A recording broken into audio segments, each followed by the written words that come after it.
Hello friends, welcome to asset Kannada channel. ನಾನು ನಾರಾಯಣ್. ಸ್ನೇಹಿತರೆ, ದಶಕಗಳಿಂದ ನಮ್ಮ ಬೆಂಗಳೂರು ನಗರ ಯಾವುದೇ ಒಂದು ನಿರ್ದಿಷ್ಟವಾದ ಯೋಜನೆ ಇಲ್ಲದೆಯೇ ವೇಗವಾಗಿ ಬೆಳೆಯುತ್ತಾ ಬಂದಿದೆ. ಇದರ ಫಲವಾಗಿ ಇಂದು ನಗರದಲ್ಲಿ ವಾಹನದಟ್ಟಣೆ, ಜನದಟ್ಟಣೆ, ಶಬ್ದ ಮಾಲಿನ್ಯಗಳ ತರ ತೊಂದರೆಗಳಿಂದಾಗಿ ಉಸಿರುಗಟ್ಟಿಸುವಂತಹ ವಾತಾವರಣ ಬೆಂಗಳೂರಿನ ಹಲವಾರು ಭಾಗಗಳಲ್ಲಿ ನಿರ್ಮಾಣಗೊಂಡಿದೆ. ಈ ಕಾರಣದಿಂದಾಗಿ ಜಾಗತಿಕ ಮಟ್ಟದಲ್ಲಿ ನಮ್ಮ ಬೆಂಗಳೂರು ನಗರಕ್ಕೆ ಬಹಳಷ್ಟು ಹಿನ್ನಡೆಯಾಗಿದೆ ಹಾಗೂ ಸೋಷಿಯಲ್ ಮೀಡಿಯಾಗಳಲ್ಲಿ ಅಪಹಾಸ್ಯಕ್ಕೆ ಈಡಾಗುವ ಸಂದರ್ಭಗಳು ನಿರ್ಮಾಣಗೊಂಡಿವೆ.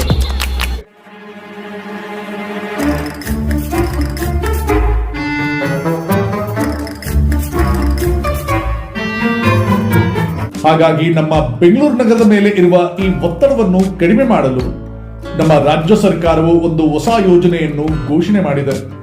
ಅದೇ ಈ ಗ್ರೇಟರ್ ಬೆಂಗಳೂರು ಇಂಟಿಗ್ರೇಟೆಡ್ ಟೌನ್ಶಿಪ್ GP80ಯ ನಿರ್ಮಾಣ. ಇದು ಕೇವಲ ಒಂದು ಹೊಸ ರೆಸಿಡೆನ್ಷಿಯಲ್ ಅಥವಾ ಇಂಡಸ್ಟ್ರಿಯಲ್ ಲೇಔಟ್ ಅಲ್ಲ. ಮುಂದೆ ಸುಮಾರು 9,000 ಎಕರೆ ಪ್ರದೇಶದಲ್ಲಿ ತಲೆ ಎತ್ತಲಿರುವ ಈ ಗ್ರೇಟರ್ ಬೆಂಗಳೂರು ಇಂಟಿಗ್ರೇಟೆಡ್ ಟೌನ್ಶಿಪ್ ನಮ್ಮ ಭಾರತ ದೇಶದ ಪ್ರಪ್ರಥಮ AI ನಗರ ಎಂಬ ಹಿರಿಮೆಯನ್ನು ಸಹ ಗಳಿಸಲಿದೆ. ಮುಂದೆ ನಿರ್ಮಾಣವಾಗಬಹುದಾದ ನಮ್ಮ ಬೆಂಗಳೂರು ನಗರದ ಈ AICT ಬಗೆಗಿನ ವಿಶೇಷತೆಯನ್ನು ನೋಡುವುದಾದರೆ, ಈ ನಗರದಲ್ಲಿ ಪ್ರತಿಯೊಂದು ಬೀದಿ ದೀಪಗಳಿಂದ ಹಿಡಿದು ಪ್ರತಿಯೊಂದು ನೀರಿನ ಪೈಪ್ನವರೆಗೂ ಎಲ್ಲವೂ AI ತಂತ್ರಜ್ಞಾನವನ್ನು ಹೊಂದಿದ್ದು, ಇವೆಲ್ಲವೂ ಈ ನಗರದ ಸೆಂಟ್ರಲ್ AI ಕೇಂದ್ರಕ್ಕೆ ಕನೆಕ್ಟ್ ಆಗಿರುತ್ತವೆ ಹಾಗೂ ಮುಂದೆ AI ಇದೆಲ್ಲದರ ನಿಯಂತ್ರಣವನ್ನು ಮಾಡಲಿದೆ. ಈ ಯೋಜನೆಯಲ್ಲಿ 2,000 ಎಕರೆ ಪ್ರದೇಶವನ್ನು ಕೇವಲ AI ಮತ್ತು ಹೈಟೆಕ್ ಕಂಪನಿಗಳಿಗಾಗಿ ಮೀಸಲಿಡಲಾಗಿದ್ದು, ಈ ಪ್ರದೇಶವನ್ನು ಸಂಪರ್ಕಿಸಲು 300 ಮೀಟರ್ ಅಗಲದ ಬೃಹತ್ ಬಿಸಿನೆಸ್ ಕಾರಿಡಾರ್ ರಸ್ತೆಯನ್ನು ನಿರ್ಮಿಸಲಾಗುವುದು. ಈ ಯೋಜನೆಯನ್ನು ರಾಮನಗರ ಜಿಲ್ಲೆ ಬಿಡದಿ ಹೋಬಳಿಯ ಅಬ್ಬನಕುಪ್ಪೆ, ಹೆಜ್ಜಾಲ, ಕೆಂಚನಕುಪ್ಪೆ ಮತ್ತು ಬಿಲ್ಲಕೆಂಪನಹಳ್ಳಿ ಸೇರಿದಂತೆ 9 ಹಳ್ಳಿಗಳಲ್ಲಿ ಬರುವ ಭೂಮಿಯಲ್ಲಿ ನಿರ್ಮಿಸಲಾಗುತ್ತಿದ್ದು, ಬೆಂಗಳೂರು ಮೈಸೂರು ಎಕ್ಸ್ಪ್ರೆಸ್ ವೇ ಮತ್ತು ಬೆಂಗಳೂರಿನ ಸ್ಯಾಟಲೈಟ್ ಟೌನ್ ರಿಂಗ್ ರಸ್ತೆಯ ಮಧ್ಯೆ ಈ ಜಾಗವು ಇರುವುದರಿಂದ ಹಾಗೂ ಮುಂದೆ ಈ ಭಾಗಕ್ಕೆ ಉತ್ತಮ ಸಂಪರ್ಕ ವ್ಯವಸ್ಥೆಯನ್ನು ನಿರ್ಮಿಸಬಹುದಾದ್ದರಿಂದ ಈ ಜಾಗವನ್ನು ಈ ಯೋಜನೆಗಾಗಿ ಆಯ್ಕೆ ಮಾಡಿಕೊಳ್ಳಲಾಗಿದೆ. 9,000 ಎಕರೆ ಜಾಗದಲ್ಲಿ ನಿರ್ಮಾಣಗೊಳ್ಳುತ್ತಿರುವ ಈ ಗ್ರೇಟರ್ ಬೆಂಗಳೂರು ಇಂಟಿಗ್ರೇಟೆಡ್ ಟೌನ್ಶಿಪ್ನಲ್ಲಿ 2,000 ಎಕರೆ ಜಾಗವನ್ನು AI ಟೆಕ್ನಾಲಜಿ ಹಾಗೂ ಹೈಟೆಕ್ ಮ್ಯಾನುಫ್ಯಾಕ್ಚರಿಂಗ್ ಘಟಕಗಳ ನಿರ್ಮಾಣಕ್ಕೆ ಮೀಸಲಿಡಲಾಗಿದ್ದು, 1,150 ಎಕರೆ ಜಾಗವನ್ನು ಬಿಸಿನೆಸ್ ಕಾರಿಡಾರ್ ಹಾಗೂ ಆಫೀಸ್ ಕಟ್ಟಡಗಳ ನಿರ್ಮಾಣಕ್ಕೆ ಮೀಸಲಿಡಲಾಗಿದೆ. 1,350 ಎಕರೆ ಜಾಗವನ್ನು ಹೈರೈಸ್ ರೆಸಿಡೆನ್ಷಿಯಲ್ ಅಪಾರ್ಟ್ಮೆಂಟ್, ವಿಲ್ಲಾ ಮತ್ತು ವರ್ಕ್ ಲೈನ್ ಹೌಸಿಂಗ್ ಯೂನಿಟ್ಗಳ ನಿರ್ಮಾಣಕ್ಕೆ ಮೀಸಲಿಡಲಾಗಿದೆ. 1,100 ಎಕರೆ ಜಾಗವನ್ನು ಪಾರ್ಕ್ ಹಾಗೂ ಓಪನ್ ಸ್ಪೇಸ್ ಆಗಿ ಬಳಸಲಾಗುವುದು. 1,012 ಎಕರೆಗೂ ಅಧಿಕ ಜಾಗವನ್ನು ಈ ಭಾಗದಲ್ಲಿರುವ ಕೆರೆಗಳು ಹಾಗೂ ಕಾಲುವೆಗಳ ರಕ್ಷಣೆಗಾಗಿ ಮೀಸಲಿಡಲಾಗಿದೆ. 2,250 ಎಕರೆ ಜಾಗದಲ್ಲಿ ರಸ್ತೆ ಹಾಗೂ ಮೂಲಸೌಕರ್ಯಗಳನ್ನು ಅಭಿವೃದ್ಧಿಪಡಿಸಲಾಗುವುದು ಹಾಗೂ 900 ಎಕರೆ ಜಾಗದಲ್ಲಿ ನಾಗರಿಕ ಸೌಲಭ್ಯಗಳಾದ ಶಾಲೆ, ಆಸ್ಪತ್ರೆ, ಸಾಂಸ್ಕೃತಿಕ ಕೇಂದ್ರಗಳು ಹಾಗೂ ಸರ್ಕಾರಿ ಕಚೇರಿಗಳಿಗಾಗಿ ಮೀಸಲಿಡಲಾಗಿದೆ.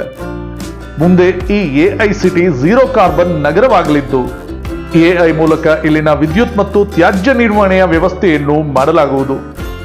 ಈ ಜಾಗ ಬೆಂಗಳೂರು ನಗರದಿಂದ ಕೇವಲ 30 ಕಿಲೋಮೀಟರ್ ದೂರದಲ್ಲಿರುವ ಕಾರಣ ಮುಂದೆ ಈ ಜಾಗ ವೀಕೆಂಡ್ ಟ್ರಿಪ್, ಶಾಪಿಂಗ್ ಮತ್ತು ಟೆಕ್ ಟೂರಿಸಂನ ಪ್ರಮುಖ ಕೇಂದ್ರವಾಗಲಿದೆ. ನಮ್ಮ ರಾಜ್ಯ ಸರ್ಕಾರ ಅಂದಾಜು 1,000 ಕೋಟಿ ವೆಚ್ಚದಲ್ಲಿ ಈ ಭಾಗದಲ್ಲಿರುವ ಬೈರಮಂಗಲ ಕೆರೆಯನ್ನು ಶುದ್ಧೀಕರಿಸಿ ಅಭಿವೃದ್ಧಿಪಡಿಸುವ ಕೆಲಸವನ್ನು ಸಹ ಮಾಡುತ್ತಿದೆ. ಈ ಗ್ರೇಟರ್ ಬೆಂಗಳೂರು ಇಂಟಿಗ್ರೇಟೆಡ್ ಟೌನ್ಶಿಪ್ ಯೋಜನೆಗಾಗಿ ನಮ್ಮ ಕರ್ನಾಟಕ ಸರ್ಕಾರ 20,000 ಕೋಟಿ ಹಣವನ್ನು ಹೂಡಿಕೆ ಮಾಡುತ್ತಿದ್ದು, ಇದರಲ್ಲಿ 2,950 ಕೋಟಿ ಹಣವು BMRDA ಕಡೆಯಿಂದ ಹೂಡಿಕೆಯಾಗುತ್ತಿದ್ದರೆ, ಉಳಿದ 17,500 ಕೋಟಿ ಹಣವನ್ನು ನಮ್ಮ ರಾಜ್ಯ ಸರ್ಕಾರದ ಗ್ಯಾರಂಟಿಯೊಂದಿಗೆ ಜಾಗತಿಕ ಹಣಕಾಸು ಸಂಸ್ಥೆಗಳಿಂದ ಸಾಲದ ರೂಪದಲ್ಲಿ ಪಡೆಯಲಾಗುತ್ತಿದೆ. ಅಂದಾಜು ಸುಮಾರು 9,000 ಎಕರೆ ಜಾಗದಲ್ಲಿ ನಿರ್ಮಾಣವಾಗುತ್ತಿರುವ ಈ ಗ್ರೇಟರ್ ಬೆಂಗಳೂರು ಇಂಟಿಗ್ರೇಟೆಡ್ ಟೌನ್ ನಿರ್ಮಾಣವಾಗುತ್ತಿರುವ ಜಾಗದಲ್ಲಿ ಈಗಾಗಲೇ ನಮ್ಮ ರಾಜ್ಯ ಸರ್ಕಾರದ ಬಳಿ 750 ಎಕರೆಯಷ್ಟು ಜಾಗ ಲಭ್ಯವಿದ್ದು, ಉಳಿದ ಭೂಮಿಯನ್ನು ಸ್ಥಳೀಯ ರೈತರಿಂದ ಸರ್ಕಾರ ಪಡೆದುಕೊಳ್ಳಬೇಕಾಗಿದೆ. ಮುಂದೆ ಭೂಮಾಲೀಕರಿಂದ ಈ ಭೂಮಿಯನ್ನು ಪಡೆಯಲು ನಮ್ಮ ರಾಜ್ಯ ಸರ್ಕಾರ ಹೊಸ ಮಾದರಿಯನ್ನು ಬಳಸುತ್ತಿದೆ. ಹಿಂದೆ ಹೊಸ ಕಾಮಗಾರಿಗಳಿಗಾಗಿ ರೈತರಿಂದ ಭೂಮಿ ಪಡೆಯುತ್ತಿದ್ದ ಹಳೆಯ ಭೂಮಿ ಅತಿಗ್ರಹಣದ ಪದ್ಧತಿಯನ್ನು ಕೈಬಿಟ್ಟು ಇದರ ಬದಲಾಗಿ ಹೊಸದಾಗಿ ಲ್ಯಾಂಡ್ ಪೂಲಿಂಗ್ ಮಾದರಿಯಲ್ಲಿ ಈ ಯೋಜನೆಯಲ್ಲಿ ರೈತರನ್ನು ಪಾಲುದಾರರನ್ನಾಗಿ ಮಾಡಿಕೊಳ್ಳುವ ಮೂಲಕ ಈ ಭಾಗದ ರೈತರಿಂದ ಭೂಮಿಯನ್ನು ಪಡೆಯಲಿದೆ. ಈ ಪದ್ಧತಿ ಪ್ರಕಾರ ರೈತರಿಂದ ಭೂಮಿಯನ್ನು ಪಡೆದ ನಂತರ ಪ್ರತಿ ವರ್ಷ 1 ಎಕರೆ ಭೂಮಿಗೆ 30,000 ರಿಂದ 50,000 ರೂಪಾಯಿವರೆಗೆ ಸಹಾಯಧನವನ್ನು 10 ವರ್ಷಗಳ ಕಾಲದವರೆಗೆ ಇಲ್ಲಿನ ರೈತರಿಗೆ ನೀಡಲಾಗುತ್ತದೆ. ಹಾಗೂ ಮುಂದೆ ಅಭಿವೃದ್ಧಿಪಡಿಸಿದ 45 ರಿಂದ 50ರಷ್ಟು ವಾಣಿಜ್ಯ ಅಥವಾ ವಸತಿ ನಿವೇಶನಗಳನ್ನು ಇಲ್ಲಿನ ರೈತರಿಂದ ಪಡೆದುಕೊಂಡ ಭೂಮಿಯ ಬದಲಾಗಿ ಕಾಂಪನ್ಸೇಷನ್ ರೂಪದಲ್ಲಿ ನೀಡಲಾಗುತ್ತದೆ. ಹಾಗೂ ಸ್ಥಳೀಯ ಯುವಕರಿಗೆ ಇಲ್ಲಿನ ಕಂಪನಿಗಳಲ್ಲಿ ಕೆಲಸ ಸಿಗುವಂತೆ ಮಾಡಲು ಇಲ್ಲಿ ವಿಶೇಷ ತರಬೇತಿ ಕೇಂದ್ರಗಳನ್ನು ಸ್ಥಾಪಿಸಲಾಗುತ್ತದೆ. ಮುಂದೆ ಈ ಯೋಜನೆಯಿಂದಾಗಿ ಬೆಂಗಳೂರು ನಗರದ ಹೊರಗೆ ಲಕ್ಷಾಂತರ ಉದ್ಯೋಗಗಳು ಸೃಷ್ಟಿಯಾಗುತ್ತವೆ ಹಾಗೂ ಇಲ್ಲಿನ ಸ್ಥಳೀಯರಿಗೆ ಉದ್ಯೋಗದಲ್ಲಿ ಆದ್ಯತೆಯೂ ಸಿಗುತ್ತದೆ. ಮುಂದೆ ವಿಶ್ವದ ದೊಡ್ಡ ದೊಡ್ಡ ಕಂಪನಿಗಳು ಬಿಡದಿಗೆ ಬಂದು ಹೂಡಿಕೆಯನ್ನು ಮಾಡಲಿವೆ.